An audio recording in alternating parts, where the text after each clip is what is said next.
শ্লীলতাহানির অভিযোগে ধৃত তৃণমূল নেতা জয়প্রকাশ মজুমদারকে নিয়ে তার সল্টলেকের বাড়িতে পুলিশ আধিকারিকরা বেশ কিছুক্ষণ হয়ে গেল।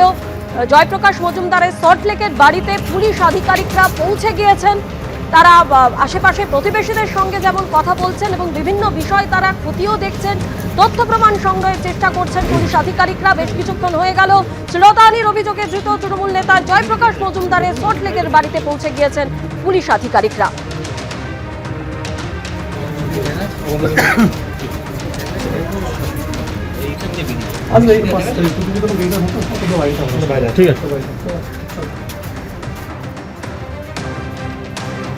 শ্লীলতাহানির অভিযোগে ধৃত তৃণমূল নেতা জয়প্রকাশ মজুমদারকে নিয়ে তার সল্টলেকের বাড়িতে পুলিশ আধিকারিকরা বেশ কিছুক্ষণ হয়ে গেল।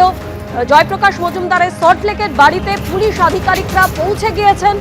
তারা আশেপাশে প্রতিবেশীদের সঙ্গে যেমন কথা বলছেন এবং বিভিন্ন বিষয় তারা খতিয়েও দেখছেন, তথ্য প্রমাণ সংগ্রহের চেষ্টা করছেন পুলিশ আধিকারিকরা। বেশ কিছুক্ষণ হয়ে গেল শ্লীলতাহানির অভিযোগে ধৃত তৃণমূল নেতা জয়প্রকাশ মজুমদারের সল্টলেকের বাড়িতে পৌঁছে গিয়েছেন পুলিশ আধিকারিকরা।